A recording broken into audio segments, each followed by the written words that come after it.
بسم اللہ الرحمن الرحیم صلی اللہ تعالی علی حبیبی محمد وعلی آلہ وصحبہ وسلم۔ حضرت سیدنا امام بخاری صاحب رحمۃ اللہ تعالی علیہ نے ترجمۃ الباب قائم فرمایا، هل يصلي الامام بمن حضر وهل يخطب یوم الجمعۃ فی المطر، کہ کیا امام حاضرین جو ہیں ان کو نماز پڑھا دے، کیا خطبہ جمعۃ المبارک جو ہے وہ دے دے بارش کے دن میں، کیونکہ یہاں پر جماعت کے ساتھ نماز نہ پڑھنے کے جو عذر ہیں وہ بیان کیے جا رہے ہیں۔ تو ان میں ایک عذر یہ ہے کہ اگر شدید بارش ہے، کیچڑ ہے، مسجد میں آنا دشوار مشکل ہے، ایسی صورت میں نماز با جماعت کے ترک کی گنجائش ہے۔ تو یہاں پر حضرت سیدنا امام بخاری صاحب رحمۃ اللہ علیہ یہ مسئلہ بیان کرنا چاہتے ہیں، رخصت تو پائی جاتی ہے کہ وہ جماعت کے ساتھ لوگ نماز نہ پڑھیں، لیکن جو آ گئے ہیں مسجد میں تو کیا امام ان کو نماز پھر پڑھا دے رخصت ہوتے ہوئے؟ رخصت تو موجود ہے، لیکن آ گئے ہیں لوگ، بارش اپنی جگہ پہ تیز ہے، کیچڑ بھی ہے، سب کچھ ہے، لیکن پھر بھی کچھ لوگ بارش میں آ گئے ہیں تو کیا امام پھر نماز ان کو پڑھا دے، خطبہ جمعۃ مبارک دے دے؟ یہ سوال کر کے حضرت سیدنا امام بخاری صاحب رحمۃ اللہ علیہ نے وضاحت کی کہ اگرچہ رخصت ہے، جو نہیں آ سکتے ان کے لیے جو آ گئے ہیں تو انہیں نماز پڑھا دی جائے۔ اس ترجمۃ الباب کے تحت جو حدیث پاک لے کر آئے وہ حضرت سیدنا عبداللہ بن حارث رضی اللہ تعالی عنہ فرماتے ہیں کہ ہمیں حضرت سیدنا عبداللہ بن عباس رضی اللہ عنہما نے خطبہ دیا تھا کیچڑ کے دن، کیچڑ والا دن تھا، کیچڑ والے دن یعنی بارش کی وجہ سے کیچڑ بنا ہوا تھا۔ فامر المؤذن، مؤذن کو حکم دیا کہ جب وہ حی علی الصلاۃ پہ پہنچے تو یہ اعلان بھی کر دیا الصلاۃ فی الرحال۔ تو جب یہ اعلان کروایا تو کچھ لوگ کچھ باقی لوگوں کی طرف دیکھنے لگے، کانہم انکروا، گویا کہ وہ عجیب جان رہے تھے کہ یہ کیا کیا جا رہا ہے، کیا کہلوایا جا رہا ہے، کیونکہ پہلے انہوں نے سن نہیں رکھا تھا کہ ایسے جو ہے وہ الصلاۃ فی الرحال کا اعلان کروانا ان کے علم میں نہیں تھا۔ حضرت عبداللہ بن عباس رضی اللہ عنہ نے ان کو فرمایا کأنکم انکرتم ھذا، گویا کہ تم تعجب کر رہے ہو، ان ھذا فعلہ من هو خیر منی، یعنی النبی صلی اللہ علیہ وسلم، فرمایا یہ تو وہ کام ہے جو مجھ سے بہتر اور خیر اور افضل و اعلیٰ ذات حضور نبی کریم صلی اللہ علیہ وسلم کی، آپ نے بھی ایسے کروایا تھا، آپ نے بھی ایسے کروایا تھا۔ فرمایا یہ ان عزمہ، یہ عزمہ ہے، یہ عزیمت ہے، اور اس کے اندر پڑھنا تو اچھی بات ہے لیکن رخصت موجود ہے، رخصت موجود ہے۔ جمعۃ المبارک جو ہے یہ فرض ہے، لیکن ایسے حالات میں گنجائش بھی ہے کہ جو لوگ نہیں آ سکتے بارش کیچڑ کی وجہ سے، ان کے لیے ترک کی اجازت بھی ہے۔ تو حضرت عبداللہ بن عباس رضی اللہ عنہ نے فرمایا میں نے یہ اعلان اس لیے کروا دیا کہ اپنے گھروں میں ہی پڑھ لو، وَإِنِّي كَرَهْتُ أَنْ أُحْرِجَكُمْ، میں تمہیں حرج میں نہیں ڈالنا چاہتا۔ اور دوسری سند کے ساتھ جو کلمات ہیں اس میں فرمایا حضرت عبداللہ بن عباس رضی اللہ عنہ نے کَرِهْتُ أَنْ أُوسِمَكُمْ، میں تمہیں گناہگار نہیں کرنا چاہتا کہ فَتَجِيئُونَ تَدُوسُونَ الطِّينَ إِلَىٰ رُكَبِكُمْ، کہ تم جمعۃ المبارک پڑھنے آؤ اور گھٹنوں تک جو ہے وہ کیچڑ مٹی میں لت پت ہو، ایسے میں پسند نہیں کرتا، یہ مناسب نہیں ہے۔ مسجد کا تقدس جو ہے نا اس کو ملحوظ خاطر رکھنا ضروری ہے۔ اگر آپ اس طرح آ جاؤ گے تو مسجد کے اندر گویا کہ مسجد بھی گندی ہوگی، یہ مناسب ہے۔ اس وجہ سے میں نے اعلان کروا دیا کہ اپنی اپنی جگہ پر ہی جمعۃ المبارک پڑھ لیں، نماز پڑھ لیں۔ تو اس سے پتہ چلتا ہے کہ نماز با جماعت کا ترک جائز ہے ان آزار کی وجہ سے، ان عذروں کی۔ فقہائے کرام نے مختلف عذر جو ہیں وہ بیان کیے ہیں کہ جن عذر کی بنیاد پر جو ہے جماعت کا ترک جائز ہے۔ اور یہاں عمدۃ القاری شرح صحیح بخاری میں ابن حبان نے اپنی صحیح میں یہ بھی الزام کیا کہ انہوں نے وہ عذر تلاش کیے جن سے نماز با جماعت کے لیے ترک کی اجازت ہے، تو اس میں انہوں نے 10 عذر پائے۔ سمجھاری فقہ کی کتابوں میں یہ تفصیل کے ساتھ چیز موجود ہے۔ بہرحال یہاں پر بھی ایک تو ایسی مرض جس مرض کی بنیاد پہ مسجد میں آنا دشوار ہے، نہیں پہنچ سکتا، وہ بھی ایک جماعت کے ترک کی عذر ہے۔ اور اسی طرح یہاں پر تو لکھا کہ مغرب کے وقت جو ہے طعام حاضر ہے، طعام حاضر ہے۔ تو یہ شاید جو ہے اہل عرب کی عادت تھی مغرب کے وقت، اور ویسے مغرب کا وقت بھی تھوڑا ہوتا ہے، تو بہرحال یہ ہے کہ ممکن ہے اس وجہ سے ہو، ہے تو ساری نمازوں کے لیے مسئلہ، لیکن وہ آگے تفصیل کے ساتھ آ جاتا ہے کہ وہ کس صورت میں کن شرائط کے تحت جو ہے نا کھانا موجود ہو تو جماعت کے ترک کی گنجائش ملتی ہے، وہ اگلی حدیث پاک میں تشریح آ جاتی ہے۔ اور اسی طرح بعض احوال کوئی بندے کو نسیان عارض ہو جاتا ہے، بھولے سے رہ گیا، یا ایسا موٹاپا ہے جس موٹاپے میں آنا جانا دشوار ہے، اور یوں ہی آدمی کو کوئی ذاتی ایسی حاجت ہے، اور اسی طرح اپنے جان مال کا جو ہے وہ نقصان کا خدشہ ہے، مسجد جاتے وقت راستے میں کوئی ڈکیتی کا خطرہ ہے، یا جان سے جان مطلب ہے مر جانے کا، کوئی بندہ حملہ آور ہو سکتا ہے، یا کوئی چیز نقصان پہنچا سکتی ہے، شدید سردی ہے، اور بارش جو ہے اذیت دینے والی، تکلیف دہ، یعنی بارش میں جانا مشکل ہے، اسی طرح شدید قسم کا ایسا اندھیرا ہے جس میں جانا جو ہے آدمی کے لیے مشکل ہے، دشوار ہے، اور اس کے علاوہ یہ پیاز لہسن وغیرہ کھایا جائے کچا تو اگر اس کی بدبو آ رہی منہ میں، ایسی صورت میں بھی ابھی مسجد میں جانا مناسب ہے۔ یہ 12 چند عذر بیان کیے ہیں، فقہ کی کتابوں میں تفصیل سے مل جائیں گے، جن کی وجہ سے جو ہے وہ جماعت کا ترک جائز ہے۔ اور اسی طرح حضرت سیدنا امام بخاری صاحب رحمۃ اللہ علیہ نے اس ترجمہ الباب کے تحت جو دوسری حدیث پاک ذکر کی ہے، اس کے راوی حضرت سیدنا ابو سلمہ رضی اللہ تعالیٰ کہتے ہیں میں نے حضرت سیدنا ابو سعید خدری رضی اللہ تعالیٰ سے پوچھا تو آپ نے فرمایا کہ بادل آئے اور برسے، بادل آئے اور برسے، یہاں تک کہ جو چھت تھی نا اس سے بھی پانی کے قطرے ٹپکنے لگے، سال السقف، چھت جو ہے بہنے لگی۔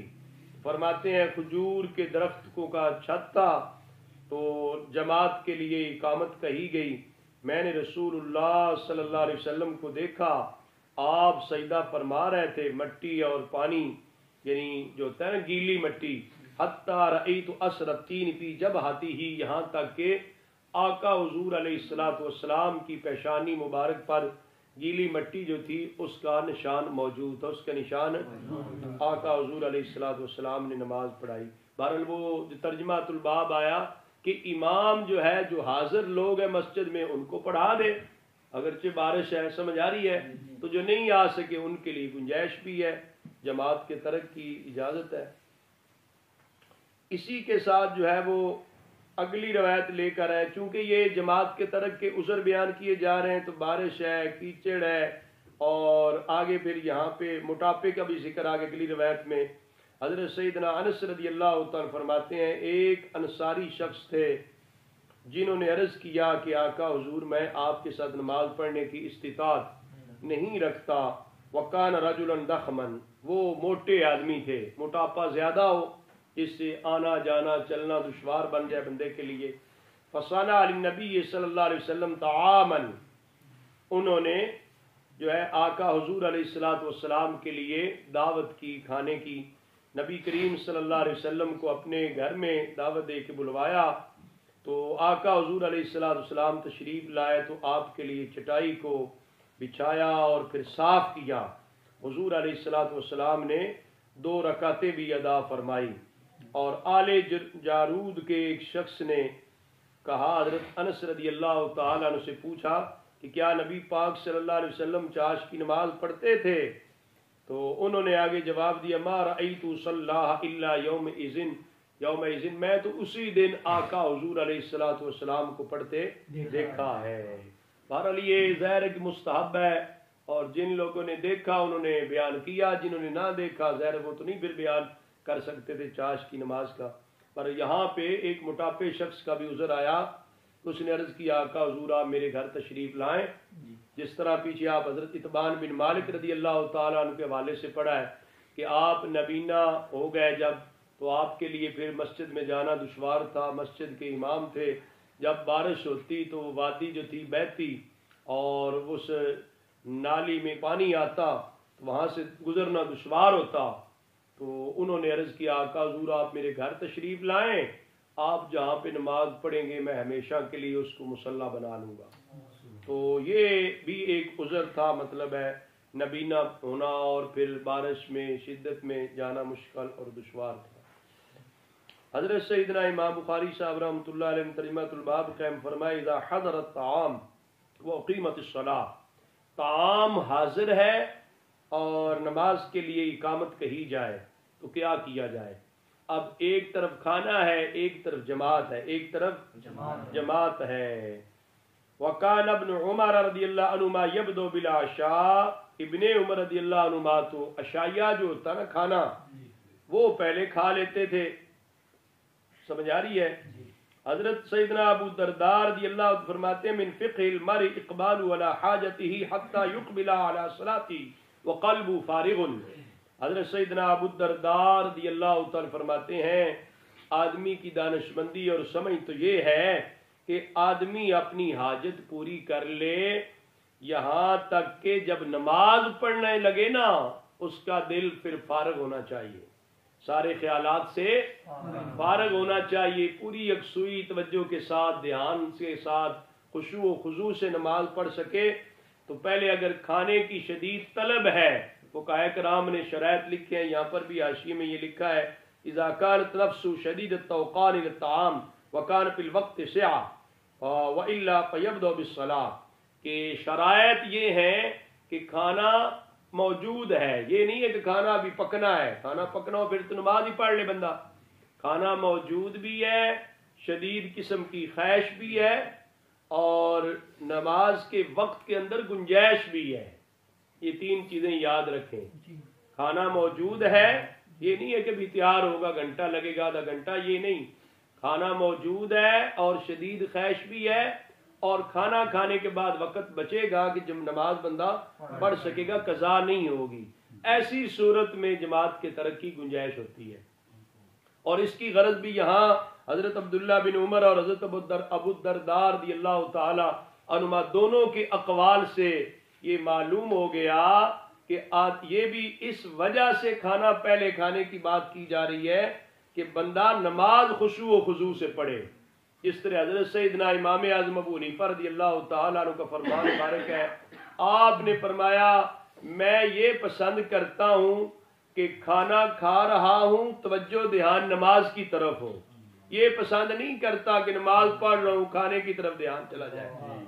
فرمایا کھانا پہلے کھا رہا ہوں، دھیان ہے میری نماز لیٹ ہو رہی ہے، کھانا کھا کے نماز پڑھوں گا، یعنی دوران کھانا نماز کی خواہش برقرار رہے، توجہ دھیان نماز کی طرف رجوع اللہ رہے، تو مجھے وہ زیادہ پسند ہے اس نماز سے کہ میں نماز میں تو کھڑا ہو گیا، دھیان جو ہے وہ کھانے کی طرف ہے، تو یہ مجھے پسند نہیں ہے۔ تو اس سے پتہ چلتا ہے کہ نماز کو بھی پھر خشوع و خضوع سے پڑھنے کی جو ہے نا تلقین ہے، اور پھر عذر کی بنیاد پر جماعت کے ترک کی بھی گنجائش ہے، جماعت کے ترک کی بھی گنجائش ہے۔ تو ایک عذر یہ بھی ہے کہ کھانا موجود ہے، شدید خواہش ہے، نماز کے وقت میں وسعت ہے، آدمی جماعت کے ترک کی گنجائش ہے، وہ جماعت چھوڑ سکتا ہے، اس لیے کہ وہ اگر نماز میں کھڑا ہو بھی جاتا ہے ایسی حالت میں تو دھیان اس کے نماز کی طرف ہی رہے گا، اس سے بہتر ہے کہ وہ نماز جو ہے وہ خشوع و خضوع کے ساتھ پڑھے، اور کھانا آ گیا، شدید خواہش اور حاجت بھوک بھی شدید ہے تو اس کو پہلے کھانا کھا لینا چاہیے۔ یہاں پر جو حدیث پاک لے کر ہے حضرت سیدنا امام بخاری صاحب رحمۃ اللہ علیہ، اس میں آپ فرماتے ہیں ام المؤمنین سیدہ عائشہ صدیقہ رضی اللہ عنہا کہ حضور نبی کریم صلی اللہ علیہ وآلہ وسلم نے ارشاد فرمایا اذا وضع العشاء واقیمت الصلاۃ، عشاء رکھ دیا جائے، عشاء کیا ہے؟ کھانا، عشائیہ ہم بولتے ہیں نا، کھانا رکھ دیا جائے اور نماز کے لیے اقامت کہی جائے. فابدؤوا بالعشاء، عشاء سے ابتدا کر لو، کھانا پہلے کھا لو. کھانا العشاء قبل العشاء، العشاء ہاں شرائط کے تحت یہ عرب والے بولتے ہیں نا کہ عشاء سے پہلے عشاء ہے، عشاء سے پہلے عشاء یعنی پہلے کھانا کھا لیں. تو یہ حضرت رسول اللہ صلی اللہ علیہ وسلم نے ارشاد فرمایا فابدؤوا بالعشاء، عشاء سے ابتدا کر لو. اگلی روایت حضرت انس بن مالک رضی اللہ تعالی عنہ سے، بے شک رسول اللہ صلی اللہ علیہ وآلہ وسلم نے ارشاد فرمایا اذا قدم العشاء فابدؤوا به قبل ان تصلوا صلاة المغرب ولا تعجلوا عن عشائكم. حضور نبی کریم صلی اللہ علیہ وسلم نے فرمایا جب عشار پیش کر دیا جائے، عشائیہ اس سے ابتدا کرو، مغرب کی نماز سے پہلے کھانا کھا لو. وَلَا تَعْجَلُوا عَنْ عَشَائِكُمْ، اور اپنے عشاء سے فخر ہاں یہ نہ ہو کہ مطلب ہے کہ وہ عشاء جو ہے وہ رہ جائے، اس کی وجہ سے نماز کی طرف توجہ اور دھیان نہ ہو، اور عشاء کی وجہ سے پھر نماز بھی لیٹ نہیں کرنی چاہیے. سمجھ آ رہی ہے؟ ہاں جلدی کھانا پہلے موجود ہے، شرائط پائی جاتی تو اس کے مطابق کھانا کھا کے نماز پڑھ لینی چاہیے، ورنہ نماز پہلے پڑھ لینی چاہیے. حضرت ابن عمر رضی اللہ عنہ فرماتے ہیں کہ رسول اللہ صلی اللہ علیہ وسلم نے ارشاد فرمایا اذا وضع عشاء احدکم واقیمت الصلاۃ فابدؤوا بالعشاء. فرمایا کہ جب تم میں سے کسی ایک کا کھانا رکھ دیا جائے تو نماز کا وقت ہو، نماز قائم اقامت ہو جائے تو آپ عشاء جو ہے نا کھانا اس سے ابتدا کر لو، اور جلدی نہ کرو یہاں تک کہ اس سے فارغ ہو جائے، یہاں تک اس سے. ابن عمر رضی اللہ عنہما کے لیے کھانا رکھا جاتا، نماز کے لیے اقامت کہی جاتی تو آپ نماز کے لیے نہیں آتے تھے یہاں تک کہ کھانے سے فارغ ہو جاتے. وَإِنَّهُ لَيَسْمَعُ قِرَاءَةَ الْإِمَامِ، حالانکہ آپ امام صاحب کی قرات سن رہے ہوتے کہ جماعت شروع ہو گئی، جماعت ہاں. بہرحال یہ ہے کہ یہ بزرگوں کے جو اقوال ہیں پہلے میں نے عرض کیا، یہ ہے نماز کی اہمیت اور نماز کے خشوع و خضوع کی اہمیت، یکسوئی اور توجہ دھیان سے نماز پڑھنے کی اہمیت ہے کہ اس کے لیے یہ کہہ رہے ہیں کھانا پہلے کھا لیا جائے. اور ابن عمر رضی اللہ عنہ سے دوسری ایک سند کے ساتھ بھی آیا کہ نبی کریم صلی اللہ علیہ وسلم نے ارشاد فرمایا اذا كان احدكم على الطعام فلا يعجل حتى يقضي حاجته منه. جب جو ہے وہ تم میں سے کسی ایک کا کوئی کھانے پر موجود ہے تو وہ جلدی نہ کرے یہاں تک کہ اپنی حاجت، حتی یقضی حاجتہ کے لفظ سے بھی پتہ چلتا ہے کہ صرف کھانا موجود ہونا عذر نہیں ہے، کھانا موجود ہے اور پھر حاجت بھی شدید ہے، حاجت بھی شدید ہے، تب جا کر یہ بات بنتی ہے. تو حضور علیہ السلام نے فرمایا تم میں سے کوئی آدمی کیا ہو کھانے پر ہے، علی الطعام سے بھی پتہ چلتا ہے کھانا موجود ہو، کھانا ایک یہ شرط، دوسرا پھر حتی یقضی حاجتہ کے لفظ سے بھی پتہ چلتا ہے کہ حاجت بھی شدید ہو. اس صورت میں فرمایا کہ جلدی نہ کرے یہاں تک کہ فارغ ہو جائے. وہ ان اقیمت الصلاۃ، اگر سے جماعت کے لیے اقامت کہی جا چکی ہو. آگے ترجمہ الباب قائم فرمائے اذا دعی الامام الى الصلاۃ وبیدہ ما یأکل وبیدہ، امام کو نماز کے لیے بلایا جائے، امام کو نماز کے لیے بلایا جائے اور اس کے ہاتھ میں لقمہ ہو، کوئی چیز ہو جس کو کھا رہا ہے، جس کو تو کیا کرے. سمجھ آ رہی ہے؟ اس کے تحت یہ روایت لے کر آئے حضرت جعفر بن عمر بن امیہ رضی اللہ تعالیٰ اپنے والد گرامی کے حوالے سے، عمر بن امیہ رضی اللہ تعالیٰ سے، وہ فرماتے ہیں کہ میں نے رسول اللہ صلی اللہ علیہ وآلہ وسلم کو دیکھا، آپ جو ہے وہ دستی کا گوشت کھا رہے تھے اور چھری کے ساتھ کاٹ کر. آقا حضور علیہ الصلوۃ والسلام کو نماز کے لیے دعوت دی گئی، بلایا گیا. آقا حضور علیہ السلام نماز کے لیے فوراً کھڑے ہو گئے، چھری کو آپ نے ایک سائڈ پہ رکھ دیا. فصلی ولم یتوضا، آقا حضور علیہ الصلوۃ والسلام نے نماز پڑھائی اور آپ نے وہ گوشت جو آپ کھا رہے تھے کھانا اس کے بعد وضو نہیں کیا، جس سے پتہ چلتا ہے اگر بندے کا وضو موجود ہے، وضو بندہ باوضو ہے تو صرف کھانا کھانے سے دوبارہ وضو کی ضرورت نہیں ہوتی۔ ولم یتوضا سے یہ مسئلہ معلوم ہوتا ہے۔ اور ایک مسئلہ یہ معلوم ہوا کہ آقا حضور کو بلایا گیا، آپ تو کھانا چھوڑ کے چلے گئے، آپ تو کھانا تو پیچھے جو کچھ بیان کیا وہ عذر بیان کیے ہیں، عذر معذور کے لیے ہوتے ہیں، سمجھ آ رہی ہے؟ آقا حضور کی ذات گرامی تو اور ہے نا، آقا حضور علیہ الصلوۃ والسلام کے لیے اور معاملہ ہے۔ آپ کا جو اللہ تعالیٰ کی ذات کے ساتھ تعلق ہے، جو محبت ہے، جو ذوق شوق ہے، اس میں تو کھانا کیا حیثیت رکھتا ہے یا اور کیا چیز کوئی حیثیت رکھتی ہے؟ آقا حضور علیہ الصلوۃ والسلام کے جو ہے نا خشوع و خضوع میں فرق نہیں آ سکتا، سمجھ آ رہی ہے؟ اس وجہ سے آپ چھوڑ کے چلے گئے۔ ہاں کوئی اور بھی استطاعت رکھتا ہے، ہمت رکھتا ہے، جو سمجھتا ہے کہ میں اچھے طریقے سے نماز پڑھا لوں گا، کھانے کی خیال فکر نہیں ہے، وہ چھوڑ کے چلا جائے۔ تو جو کمزور ہے وہ کھانا کھا لے یہاں تک کہ فارغ ہو جائے اگر اس کو حاجت ہے۔ اس کے علاوہ اگلا ترجمہ الباب قائم فرمایا، باب من کان فی حاجت اہلہ فاقیمت الصلاۃ فخرج۔ جب بندہ اپنے گھر کے کام کاج میں لگا ہے، نماز کے لیے اقامت کہی گئی، جماعت کا ٹائم ہے تو فخرج نکل آئے نماز کے لیے۔ حضرت اسود رضی اللہ تعالی کہتے ہیں، میں نے حضرت ام المؤمنین سیدہ عائشہ صدیقہ رضی اللہ عنہ سے پوچھا کہ کیا نبی کریم صلی اللہ علیہ وآلہ وسلم اپنے گھر میں کچھ کرتے تھے؟ ماں کیا کرتے تھے آقا حضور اپنے گھر میں؟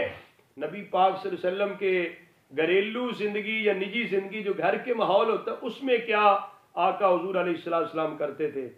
تو انہوں نے جواب دیا، کان یکون فی محنت اہل تانی خدمت آلی۔ آقا حضور علیہ السلام گھر کے کام کاج کر لیتے تھے، نبی کریم صلی اللہ علیہ وسلم گھر کے کام کاج کر لیتے، اور جب کر رہے ہوتے تھے فَإِذَا حَضَرَتِ الصَّلَاةُ خَرَجَ إِلَى الصَّلَاةِ، نماز کا وقت ہو جاتا تو آقا حضور نماز کے لیے تشریف لے آتے۔ جوتا مبارک گانٹھ لینا ہے، کپڑے سی لینے ہیں، اس طرح کا گھر کا جو کام کاج ہوتا ہے نا بندے کا، نبی کریم صلی اللہ علیہ وسلم گھر کے کام کاج میں اپنے اہل خانہ کا ہاتھ بٹاتے تھے اور گھر کے کام کاج آپ کر لیتے تھے۔ یہی آقا حضور علیہ السلام کا جو عمل مبارک ہے، یہ سیرت مبارک جو ہے لوگوں کی رہنمائی کے لیے ہے کہ ہیں کائنات کے تاجدار، ہیں نبیوں رسولوں کے بھی سردار، لیکن اپنے گھر کے ماحول میں اپنے اہل خانہ کے ساتھ آقا حضور علیہ السلام کا اس طرح کا حسن سلوک اور اتنا پیارا برتاؤ ہے تو کوئی کسی قسم کا کوئی تکلف نہیں ہے۔ ان کے ساتھ مل جل کے کام کاج میں آقا حضور علیہ السلام بھی ہاتھ بٹاتے تھے۔ اور حضرت امام بخاری رحمۃ اللہ علیہ نے ترجمۃ الباب قائم فرمایا، من صلی بالناس وهو لا يريد الا ان يعلمهم صلاۃ النبی صلی اللہ علیہ وسلم وسنتہ، جو شخص لوگوں کو نماز پڑھائے، نماز اس لیے پڑھائے کہ وہ نبی کریم صلی اللہ علیہ وسلم کی نماز اور حضور صلی اللہ علیہ وسلم کی نماز کا طریقہ سکھائے گا۔ سمجھ آ رہی ہے؟ نماز پڑھانے کا غرض کیا ہے بھائی؟ ہاں، نماز پریکٹیکل کر کے دکھانا، طریقہ سکھانا، سمجھانا۔ اس سے پتہ چلتا ہے نا پریکٹیکل ایجوکیشن جو ہے، تعلیم یعنی عملی طور پہ تربیت دینا شرعی مسائل کی، یہ صحابہ کرام رضوان اللہ علیہم اجمعین کیا کرتے تھے۔ سمجھ آ رہی ہے؟ تو یہ اگرچہ نماز کا وقت نہیں ہے، نماز نہیں پڑھائی جا رہی، صرف نماز سکھائی جا رہی، نماز سکھائی جا رہی ہے۔ اس ترجمہ الباب کے تحت جو حضرت ابو قلابہ رضی اللہ تعالیٰ کی روایت لے کر آئے، جو فرماتے ہیں کہ ہمارے پاس حضرت مالک بن حویرث رضی اللہ تعالیٰ عنہ ہے، ہماری اس مسجد میں، بین السطور کیا لکھا ہے وہ مسجد بصرہ، ہماری اس مسجد میں صحابی رسول تشریف لائے تو انہوں نے کہا، انی لاصلی بکم، میں تمہیں نماز تو پڑھاتا ہوں، وما ارید الصلاۃ، نماز کا ارادہ نہیں ہے، نیت نماز کی نہیں ہے، ہاں میں نماز پڑھانا چاہتا ہوں۔ اصلی کیف رأیت النبی صلی اللہ علیہ وسلم یصلی، کہ آقا حضور علیہ السلام کو میں نے کیسے نماز پڑھتے دیکھا ہے، میں تمہیں بھی اس طریقے سے نماز سکھا دیتا ہوں۔ تو ابو قلابہ سے جو روایت لی ہے نا حضرت ایوب صاحب، وہ کہتے ہیں میں نے ابو قلابہ صاحب سے پوچھا، پھر انہوں نے کیسے نماز پڑھائی تھی؟ سمجھ آ رہی سی؟ ابھی رسول نے ابو قلابہ صاحب نے جواب دیا مثلا شیخنا ھذا، ہمارے اس شیخ کی طرح، ہمارے اس شیخ کی طرح. اس شیخ سے مراد عمر بن سلمہ جو ان کے امام تھے نا، ان کی طرح نماز پڑھائی تھی. وکان الشیخ، وہ شیخ کیا کرتے تھے؟ یجلس اذا رفع رأسه من السجود قبل ان ينهض في الركعة الاولى، جب وہ پہلی رکعت میں سجدے سے اٹھنے سے پہلے جب سر اٹھاتا ہے نا بندہ، اس وقت وہ شیخ ان کے بیٹھ جاتے تھے. پہلی رکعت کی طرف جو ہے نا، پہلی رکعت میں اٹھنے کی طرف، یعنی ایک رکعت پڑھ کر 2 سجدے کرنے کے بعد دوسری رکعت کی طرف جانے سے پہلے بیٹھ جایا کرتے، بیٹھ کے پھر کھڑے ہوا کرتے. کہتے ہیں جلسہ استراحت. سمجھ آ رہی ہے؟ ایک رکعت پڑھائی، اس کے 2 سجدے مکمل کیے، اب دوسری رکعت کی طرف فوراً اٹھنا ہوتا ہے، وہاں تھوڑی دیر بیٹھ کے پھر اٹھنا، اس کو کیا کہتے ہیں؟ جلسہ استراحت. یہ فقہ حنفی میں جائز نہیں ہے. سمجھ آ رہی ہے؟ بعض اہل علم کی رائے ہے، اور ہماری جو دلیل ہے وہ جامع ترمذی شریف کی روایت ہے کہ کان النبی صلی اللہ علیہ وسلم کان ینہض فی الصلاۃ معتمدا علی صدور قدمیہ. سمجھ آ رہی ہے؟ امام ترمذی نے فرمایا ھذا الحدیث علی العمل عند اہل العلم، یہ وہ حدیث ہے جس پر اہل علم کا عمل ہے. یہ ایک اجماع کی طرف ہوتا ہے نا، جس کے اندر انہوں نے فرمایا کہ نبی کریم صلی اللہ علیہ وآلہ وسلم جب اٹھتے تھے نماز میں تو اپنے قدموں کے سینوں پر ٹیک لگاتے ہوئے، اپنے قدموں کے سینوں پر، قدموں کے سینے پر یعنی انگلیاں جو ہے نا اسی طرح گاڑے ہوئے سیدھے آقا حضور علیہ السلام اٹھتے تھے. ایک رکعت کے بعد درمیان میں بیٹھتے، علی صدور قدمیہ، اپنے قدموں کے سینوں پر، اس اگلے حصے پر ٹیک لگائے ہوئے آقا حضور علیہ السلام کھڑے ہو جاتے تھے. اس سے پتہ چلتا ہے جو سنت طریقہ ہے نا وہ جلسہ استراحت اس میں نہیں ہے. پھر سوال بنے گا کہ یہ جو ان کے امام تھے عمر بن سلمہ صاحب، وہ تو اس طرح بیٹھ کے اٹھتے تھے، اور ابو قلابہ صاحب نے بتایا کہ مالک بن حویرث صحابی رسول نے جو نماز پڑھائی ہے وہ بھی ایک رکعت کے بعد بیٹھ کے اٹھتے ہیں. اس کا جواب کیا دیں گے؟ اس کا جواب یہ ہے کہ معذور بندے کے لیے اجازت ہوتی ہے، معذور بندے کے لیے، اور جس کے لیے فوراً اٹھنا دشوار ہو، مشکل ہو، وہ بندہ جو ہے بیٹھ کے اٹھ سکتا ہے، بیٹھ کے، اس کے لیے جلسہ استراحت ہے، باقی کے لیے نہیں ہے. سنت طریقہ یہی ہے کہ سیدھا اٹھ کھڑا ہو. اور یہاں پر حضرت سیدنا امام بخاری صاحب رحمۃ اللہ علیہ نے جو ترجمہ الباب قائم فرمایا، اہل العلم والفضل احق بالامامہ، اہل العلم والفضل، یہ احق بالامامت کون ہے؟ امامت کا زیادہ حقدار ہے، امامت کا زیادہ حقدار کون ہے؟ جو اہل علم و فضل ہے. اہل امام بخاری صاحب رحمۃ اللہ علیہ یہاں پہ یہ بتا رہے ہیں ترجمہ الباب لکھ کے، امامت کا زیادہ حقدار وہ ہے جو زیادہ علم و فضل والا ہے، زیادہ علم و فضل والا ہے. علماء کرام کا اس میں اختلاف ہے، بعض کہتے ہیں زیادہ عالم، بعض کہتے ہیں جی زیادہ فقیہ. امام اعظم ابو حنیفہ رضی اللہ تعالیٰ عنہ کا قول بار کہ یہ جو زیادہ فقیہ، زیادہ دین کی سمجھ رکھنے والا آدمی ہے نا، وہ امامت کا زیادہ حقدار ہے. اور جہاں پر آیا ہے کہ قاری کا تو وہ اقرا، یعنی زیادہ قاری ہو تو اس اقرا سے مراد بھی عالم ہی ہے. سمجھ آ رہی ہے؟ اس سے مراد بھی عالم ہی، اس لیے کہ صحابہ کرام میں جو قرآن مجید کا بڑا قاری ہوتا وہ بڑا عالم اور فقیہ ہوتا تھا، بڑا عالم اور فقیہ ہوتا تھا. تو یہاں پر حضرت سیدنا امام بخاری رحمۃ اللہ علیہ نے ترجمہ الباب قائم فرمایا، اہل العلم والفضل احق بالامامت، امامت کا زیادہ حقدار کون ہے؟ سمجھ آ رہی ہے؟ جو اہل علم و فضل ہے وہ زیادہ حق رکھتا ہے کہ اس کو امام بنایا جائے. اس ترجمہ الباب کے تحت حضرت سیدنا امام بخاری صاحب رحمۃ اللہ علیہ احادیث مبارکہ لے کر آئے. 5 احادیث مبارکہ یہاں پر اکٹھی لے کر آئے. کتنی بھائی؟ 5 روایات لے کر آئے، مختلف راویوں سے، مختلف سند سے، اور 5 روایات میں حضرت امام بخاری صاحب رحمۃ اللہ علیہ وہ روایات لے کر آئے کہ آقا حضور علیہ الصلوۃ والسلام کے بعد جو امامت کبریٰ ہے، جو خلافت اولیٰ بلا فصل ہے، وہ حضرت سیدنا ابو بکر صدیق رضی اللہ تعالیٰ عنہ کے لیے ہے.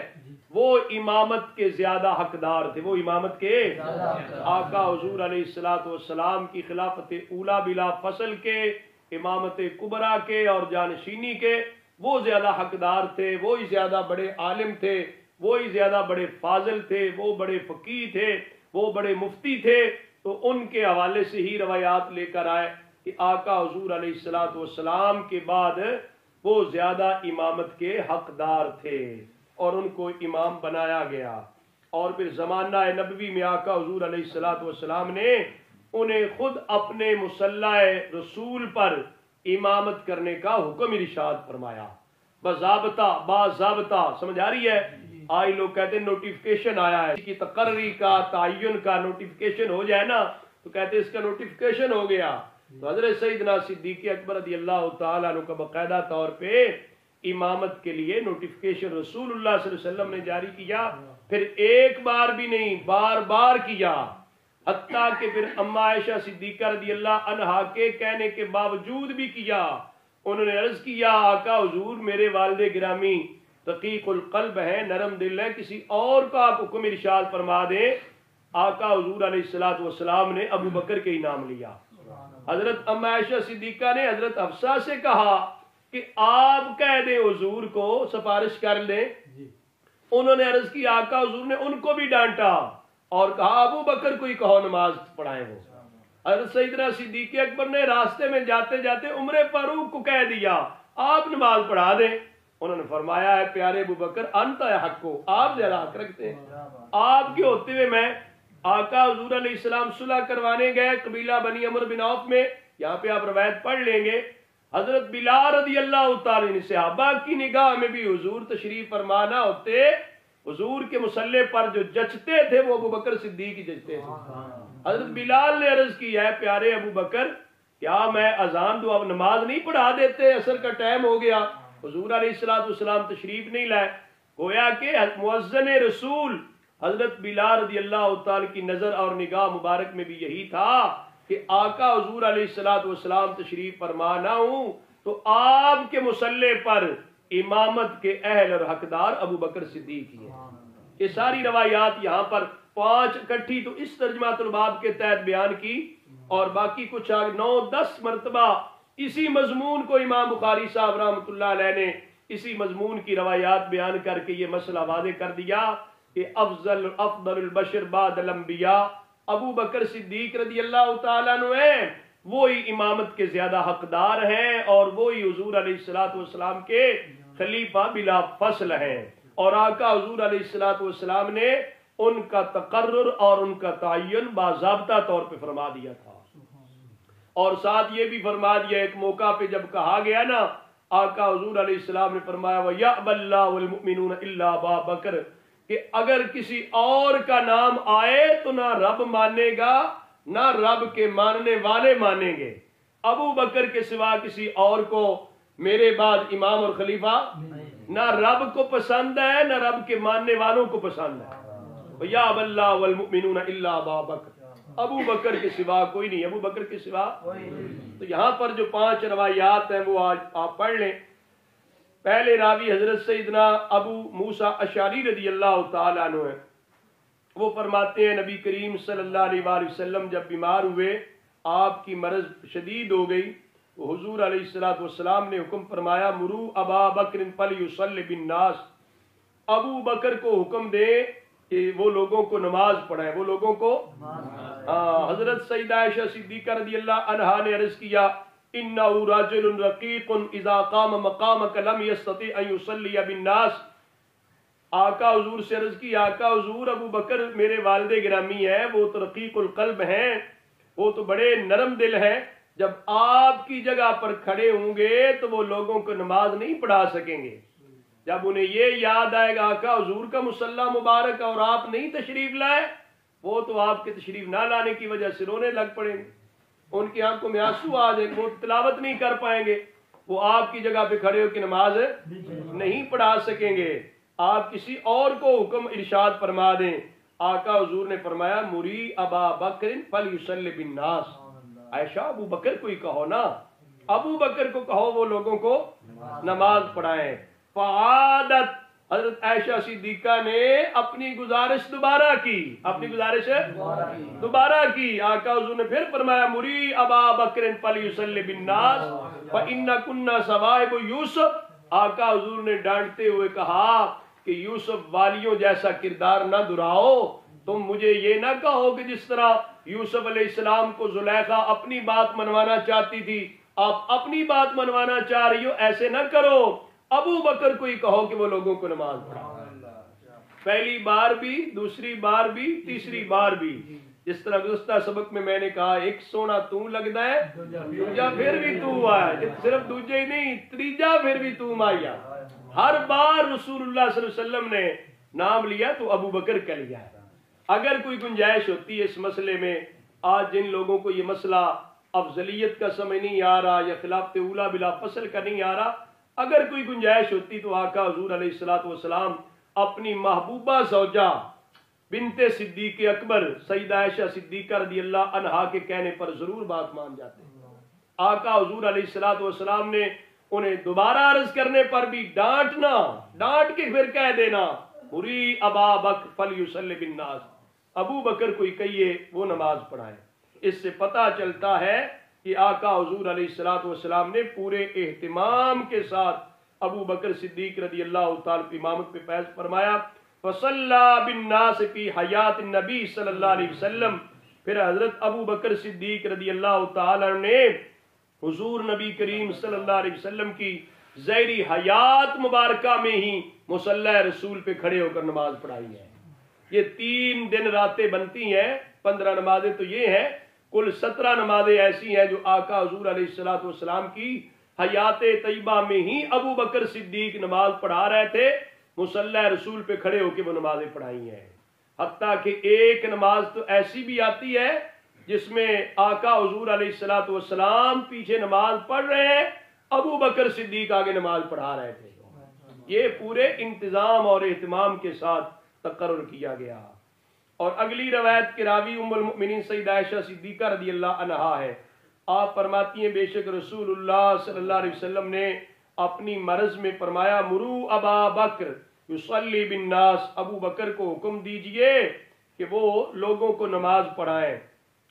اور یہاں جمع کا صیغہ مرو ہے نا، جتنے لوگ، جس طرح کل کی روایت میں نے بیان کیا کہ حضور کے پاس آپ کے چچا جان حضرت عباس رضی اللہ تعالیٰ عنہ بھی تشریف فرما تھے، آقا حضور ان کو حکم کر دیتے چچا جی آپ نماز پڑھانے چلے جائیں۔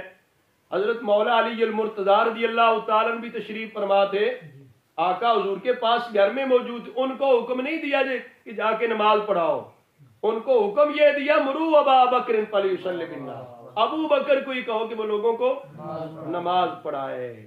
تو یہ آقا حضور علیہ الصلوۃ والسلام نے حکم ارشاد فرمایا۔ سیدہ عائشہ صدیقہ رضی اللہ عنہ فرماتی ہیں میں نے عرض کیا کہ بے شک ابو بکر جو ہیں وہ آپ کی جگہ پہ آقا حضور جب کھڑے ہوں گے، وہ بکا کی وجہ سے، رونے کی وجہ سے وہ تو لوگوں کو قرات نہیں سنا سکیں گے۔ فمر عمرہ، آپ حضرت عمر فاروق کو حکم ارشاد فرما دیں فلیصلی بالناس، وہ لوگوں کو نماز پڑھائے، وہ لوگوں کو۔ ایک تو سیدہ عائشہ صدیقہ نے ادھر عرض کر دیا حضور کو، پھر حضرت عائشہ صدیقہ رضی اللہ تعالی کہتی ہے میں نے حضرت حفصہ سے بھی کہا، وہ بھی تو حضور کی زوجہ محترمہ ہے نا، میں نے ان سے بھی کہا قولی لا ان ابا بکر اذا قام فی مقامک لم یسمع الناس من البکاء فمر عمر فلیصلی بالناس، میں نے حضور کو بھی عرض کر دیا آقا حضور آپ حضرت عمر فاروق کو کہہ دیں اور ان کی صاحبزادی حضرت حفصہ کو بھی کہہ دیا کہ آپ حضور سے کہہ دیں کہ حضرت ابو بکر صدیق تو آپ کی جگہ پہ کھڑے ہو کے نماز پڑھائیں، وہ قرات نہیں سنا سکیں گے لوگوں کو رونے کی وجہ سے، ان کو رونا پڑ جائے گا، رقیق القلب ہے، آپ میرے باپ عمر کو کہہ دیں۔ ففعلت حفصہ، تو حضرت حفصہ رضی اللہ عنہا نے ایسے کر دیا، یعنی جو حضرت عائشہ صدیقہ رضی اللہ عنہا نے کہا وہ حضرت حفصہ رضی اللہ عنہا نے سفارش کر دی، حضور کی بارگاہ میں عرض کر دیا۔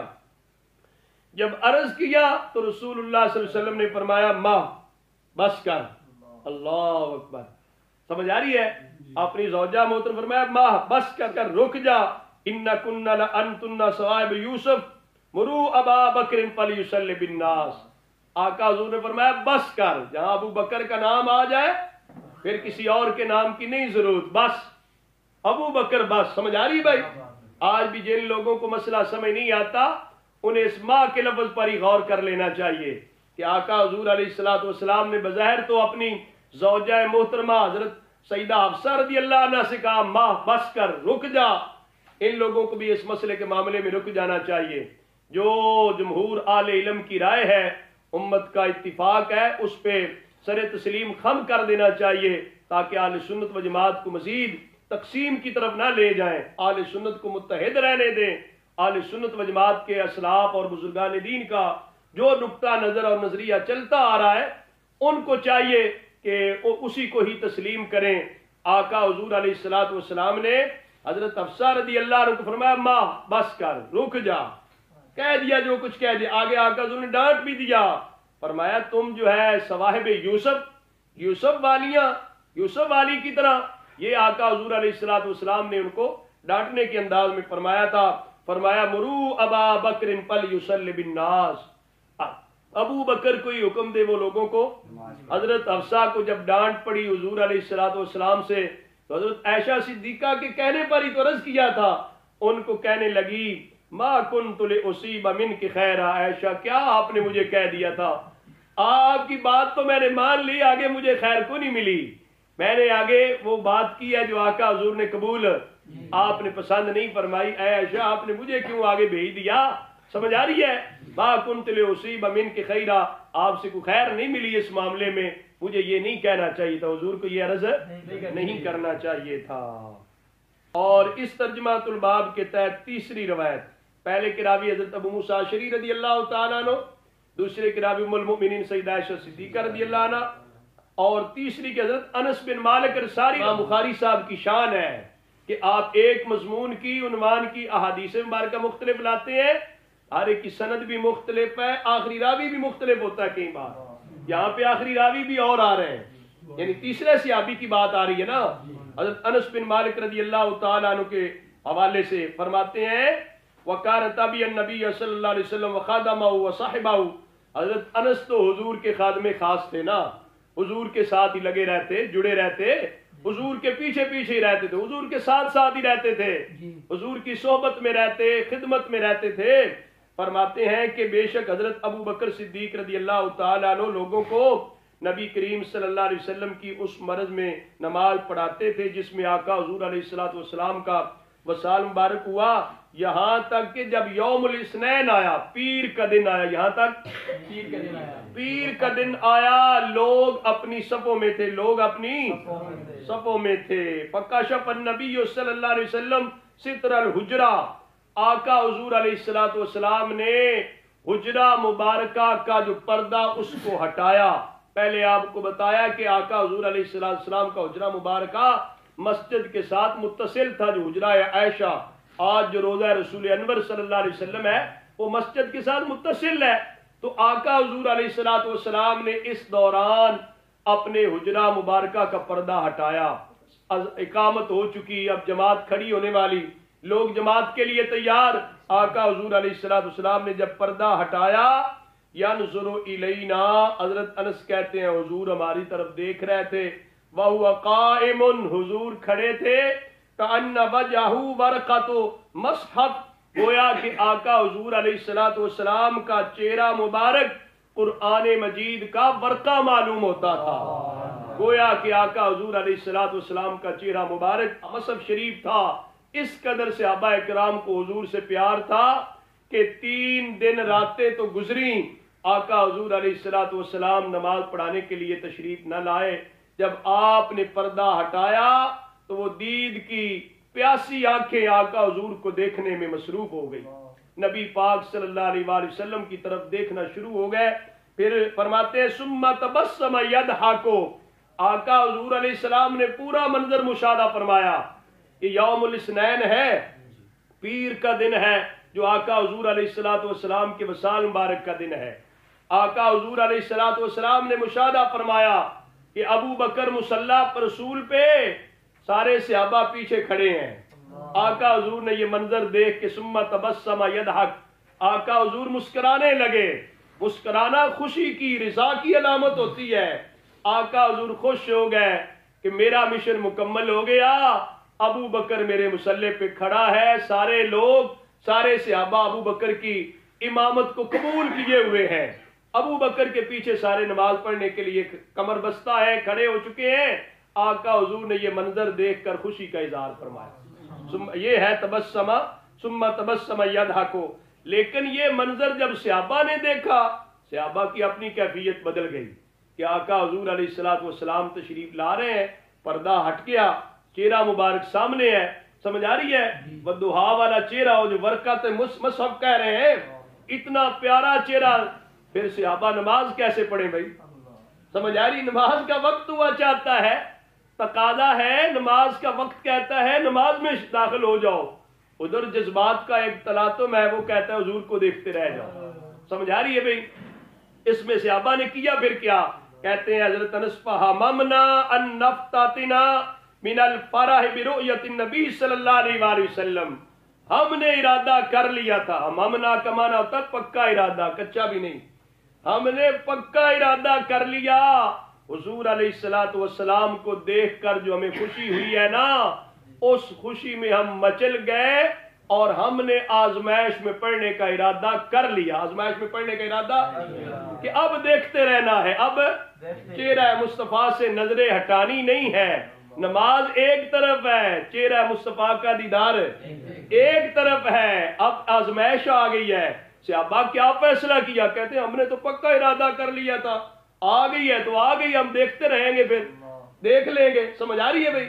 ادھر قضا ہو جاتی ہے تو اس کا تو بندوبست ہے، لیکن اب جو حضور علیہ السلام نے چہرہ مبارک دکھایا، پردہ ہٹایا، اب جو نگاہیں دیکھ رہی ہیں نا، اس کی قضا کوئی نہیں ہوگی، اس کی قضا اس کو شیخ عبد الرحمن جامی رحمۃ اللہ علیہ نے بھی فارسی کلام میں اپنے لفظوں میں بیان کیا تھا، صبح دم چو رخ نمودی شد نماز من قضا، صبح کے وقت میں جب محبوب نے چہرہ دکھا دیا تو خود نماز من قضا، فرمایا سجدہ کہ گردد روا چو آفتاب آیت بروں، فرمایا جب سورج نکل آئے سجدہ پھر نہیں ہوتا، سورج نکل آئے تو سجدہ، آقا حضور نے جلوہ دکھا دیا، پردہ ہٹا دیا، صحابہ سارے دیکھنے لگے، جو علامہ اقبال بھی پھر یہ کہنے لگے، اذانے دین سراپا نیاز تھی تیری، تجھی کو دیکھتے رہنا نماز تھی میری، تجھی کو دیکھتے رہنا نماز تھی میری۔ سریکی زبان والا بھی ایک شعر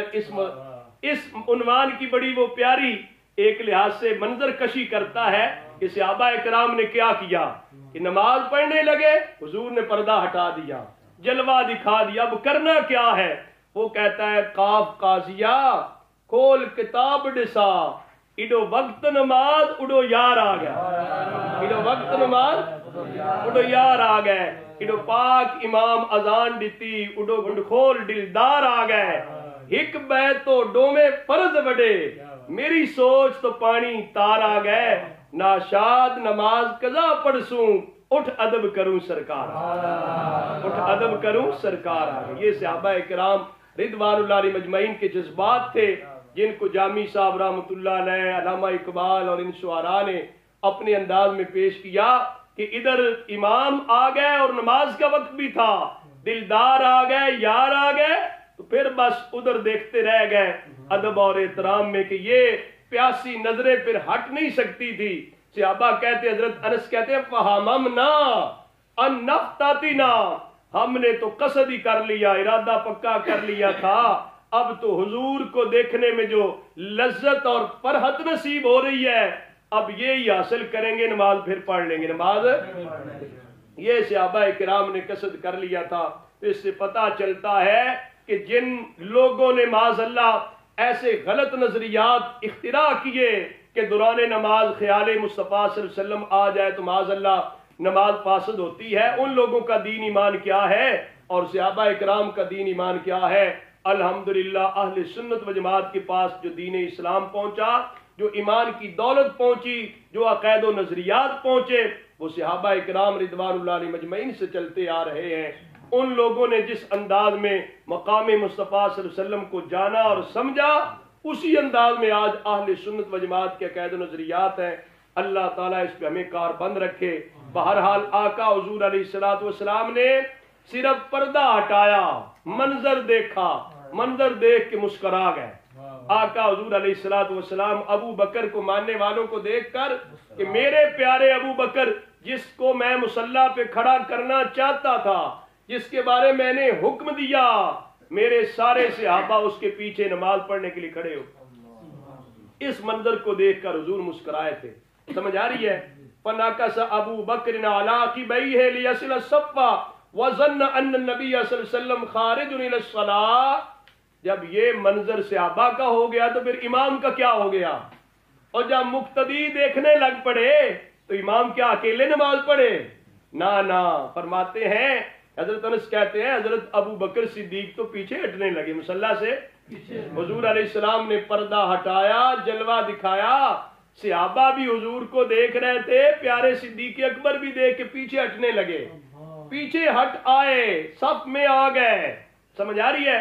اور گمان یہ کیا کہ آقا حضور تشریف لانے والے، آقا حضور نماز کے لیے تو نبی پاک صلی اللہ علیہ وسلم نے کیا حکم ارشاد فرمایا؟ فَأَشَارَ إِلَيْنَا النَّبِيُّ صلی اللہ علیہ وسلم أَنْ أَتِمُّوا صَلَاتَكُمْ۔ حضور نے فرمایا، اشارہ فرمایا حضور نے ہمیں کہ اپنی نماز پوری کر لو، اپنی نماز پتہ چلے کہ حضور کے حکم پر ابو بکر کے پیچھے پڑھو تو نماز پوری ہے، ابو بکر کے پیچھے تو نماز تام ہو جاتی ہے، مکمل ہو جاتی، کوئی کمی رہ جاتی۔ فرمایا ان اتموا صلاتکم، اپنی نماز پوری کر لو، اپنی نماز وارخ الستر فتوفی من یومہ صلی اللہ علیہ وسلم۔ آقا حضور علیہ السلام نے پردہ نیچے ڈال دیا، اور وہ دن وہ پیر کا دن تھا جس دن آقا حضور علیہ السلام کا وصال مبارک ہوا ہے۔ کوئی یہ نہ کہے کہ آقا حضور علیہ السلام نے حکم تو دیا تھا امامت کا، لیکن آقا حضور نے پھر وصال مبارک سے پہلے کسی اور کو امام مقرر کر دیا، ایسی کوئی بات نہیں۔ یہ آخری دن تک کا عمل مبارک ہے کہ آقا حضور علیہ السلام کا یوم وصال مبارک تھا، اس دن آپ نے یہ سارا منظر دیکھا، خوشی اور مسرت کا اظہار کیا، اور سیدنا صدیق اکبر رضی اللہ تعالی عنہ کو آقا حضور علیہ السلام نے مقرر کیا تھا، انہوں نے ہی نماز پڑھائی۔ حضرت انس رضی اللہ تعالی عنہ راوی حدیث کہتے ہیں آقا حضور نے ہمیں اشارہ فرمایا کہ نماز پوری کر لو، نماز صحابہ جو سمجھ رہے تھے کہ آقا حضور تشریف لانے والے ہیں، اور پھر جب تک پردہ ہٹا رہا نماز شروع نہیں ہوئی، نماز شروع پردہ آقا حضور نے ارخ الستر، حضور نے پردہ نیچے کر لیا۔ آقا حضور جانتے تھے اب یہ دید کے پیاس سے یہ میرے صحابہ کرام عاشق ہیں، یہ پردہ اگر ہٹا رہے میں کھڑا رہوں تو یہ نماز بھی پوری نہیں کر سکیں گے۔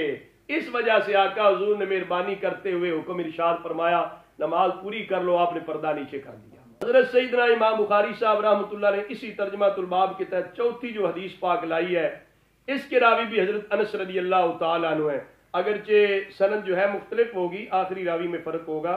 پچھلی سند کو آپ دیکھ سکتے ہیں کہ ابو الیمان سے شروع ہو رہی ہے نا، حضرت ابو الیمان نے شعیب سے، انہوں نے زوری سے، انس بن مالک سے، اور یہ جو سند ہے اس میں ابو معمر نے، انہوں نے آگے عبد الوارث سے، انہوں نے عبد العزیز سے، انہوں نے یعنی راوی مختلف، راوی آخری راوی حضرت انس رضی اللہ تعالی عنہ ہیں، وہ فرماتے ہیں لم یخرج النبی صلی اللہ علیہ وسلم ثلاثا، 3 دن آقا حضور تشریف نہ لائے، نماز پڑھانے کے لیے تشریف بیماری کی وجہ سے نماز کی اقامت کہی گئی۔ فذهب ابو بکر یتقدم، حضرت ابو بکر صدیق آگے بڑھنے لگے اس نماز کے لیے۔ فقال نبی اللہ صلی اللہ علیہ وسلم بالحجاب فرفعه، آقا حضور علیہ السلام نے حکم ارشاد فرمایا گھر والوں کو کہ پردہ ہٹایا جائے، پردہ ہٹا دیا گیا۔ فلما وضح وجه النبی صلی اللہ علیہ وسلم، حضرت انس کہتے ہیں جب نبی پاک صلی اللہ علیہ وسلم کا چہرہ چمکا، وضح کا کیا معنی ہے؟ ای ظہرا، آقا حضور کے چہرے مبارک کا جمال اور حسن چمکا، روشنی آئی نا صحابہ اکرام کو۔ فرماتے ہیں ما نظرنا منظرا کان اعجب الینا من وجه النبی صلی اللہ علیہ وسلم حین وضح لنا، آقا حضور علیہ السلام کا اس دن جو پردہ ہٹا، چہرہ چمکا، چہرے کی نورانیت ہم نے جو دیکھی ہے نا، ہم پہ زہر ہوا۔ فرماتے ہیں اس سے پیارا منظر تو ہم نے کبھی نہیں دیکھا تھا، اس سے پیارا منظر تو ہم نے نبی پاک صلی اللہ علیہ وسلم نے اپنے ہاتھ مبارک کے ساتھ حضرت ابو بکر صدیق کو اشارہ فرمایا کہ آگے ہوں، وہ آگے بڑھ کے نماز پڑھائے۔ وَأَرْخَ النَّبِيُّ صلی اللہ علیہ وسلم الحجابہ، نبی پاک صلی اللہ علیہ وآلہ وسلم نے پردہ مبارک جو ہے وہ نیچا کر دیا۔ فَلَمْ يُقْدَرْ عَلَيْهِ حَتَّى مَاتَ، آقا حضور علیہ السلام اس کے بعد نماز پڑھانے کے لیے تشریف نہیں لائے یہاں تک کہ آپ کا وصال مبارک ہو گیا۔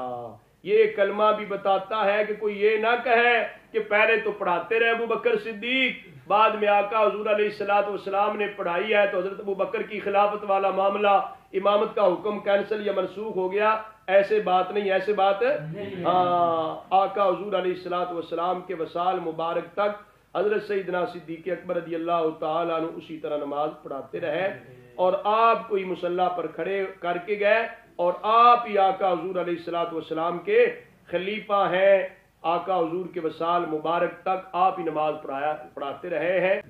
یہ نہیں ہے کہ بعد میں آقا حضور کی تشریف آوری کے بعد کوئی ختم ہو گیا حکم مبارک، آقا حضور کے حکم پر آپ ہی نماز پڑھاتے رہے۔ پانچویں حدیث پاک اس ترجمہ الباب کے تحت اس سے پتہ چلتا ہے امام بخاری صاحب رحمۃ اللہ علیہ کو بھی علم تھا، یا اس زمانے میں بھی کچھ لوگ ہوں گے جن کو یہ مسئلہ پورا سمجھ نہیں آتا ہوگا، تو ایک ترجمہ الباب کے تحت عام طور پہ ایک حدیث لاتے ہیں، دو لاتے ہیں، یہاں پہ اکٹھی 5 لے کر آئے ہیں۔ سمجھ آئی ہے؟ تو 5ویں جو روایت لے کر آئے اس کے آخری راوی حضرت حمزہ بن عبداللہ اپنے والد گرامی حضرت عبداللہ رضی اللہ تعالیٰ عنہ سے، اور یہ بھی مطلب ہے علیحدہ صحابی رسول سے لے کر آیا نا، عبداللہ بن عمر، حضرت عبداللہ بن عمر رضی اللہ تعالیٰ عنہ راوی ہیں، فرماتے ہیں کہ رسول اللہ صلی اللہ علیہ وسلم کی مرض جب شدید ہو گئی، آقا حضور علیہ السلام کے لیے عرض کیا گیا نماز کے بارے میں، تو آپ نے ارشاد فرمایا مرو ابا بکر فلیصلی بالناس، کہ ابو بکر کو یہ حکم دو کہ وہ لوگوں کو نماز پڑھائیں۔ حضرت عائشہ صدیقہ رضی اللہ عنہا نے عرض کیا آقا حضور ابو بکر تو رقیق القلب ہیں، آپ پر بکا کا غلبہ ہو جاتا ہے جب قرات کرتے ہیں، تو آقا حضور نے فرمایا مرو فلیصلی، اسے ہی حکم دو وہ نماز پڑھائے۔ سمجھ آ رہی ہے؟ پھر دوبارہ لٹایا حضرت عائشہ صدیقہ، فعاودہ تو کیا ہوتا ہے بار بار کہنا ہے اس ایک بات کو۔ حضور نے فرمایا مرو فلیصلی ان کنا صوائب یوسف، فرمایا ابو بکر کو ہی کہو کہ وہ نماز پڑھائے، بے شک آپ صوائب یوسف ہو۔ یعنی یہ ڈانٹنے کے انداز میں آقا حضور علیہ السلام نے انہیں فرمایا کہ ابو بکر کو ہی کہیں کہ وہ نماز پڑھائیں۔ ان روایات سے پھر پتہ چلتا ہے کہ سرکار دو عالم صلی اللہ علیہ وآلہ وسلم نے کس قدر اہتمام اور انتظام کے ساتھ حضرت ابو بکر صدیق رضی اللہ تعالیٰ عنہ کو باقاعدہ طور پر اپنا جانشین مقرر کیا، اپنا خلیفہ اول بلا فصل مقرر کیا، اور صحابہ کرام نے کس انداز میں تسلیم کیا۔ حضور نے خوشی کا اظہار کر کے تبسم اور مسکرا کر ابو بکر کی خلافت اولا بلا فصل پہ مور لگا کر دنیا سے تشریف لے گئے۔ اور پھر امام عینی رحمۃ اللہ نے جو ترجمہ الباب قائم کیا تھا آل العلم والفضل احق بالامامت، کہ اہل علم و فضل جو ہوتے ہیں وہ امامت کے زیادہ حقدار ہوتے ہیں۔ اس سے پتہ چلتا ہے کہ حضرت ابو بکر صدیق پھر سب سے بڑے عالم فاضل بھی تھے، سب سے بڑے عالم فاضل بھی تھے۔ اور پھر شارع علیہ السلام کا بار بار ابو بکر ابو بکر ابو بکر کو کہنا بے انہ والذی یصلی، کہ وہی نماز پڑھے، تدل علی ترجیحہ علی جمیع صحابہ و تفضیلہ، یہ بات اس بات کی دلیل ہے کہ حضرت ابو بکر صدیق رضی اللہ تعالیٰ عنہ تمام صحابہ کرام سے افضل و اعلیٰ ہیں، تمام صحابہ کرام سے افضل و اعلیٰ ہیں۔ دعا ہے کہ اللہ تعالیٰ مجھے اور آپ سب کو رسول اللہ صلی اللہ علیہ وسلم کی حدیث پاک کا صحیح فہم نصیب فرمائے، اور تا دم آخر ہمیں یہ خدمت دین متین کی توفیق بخشے۔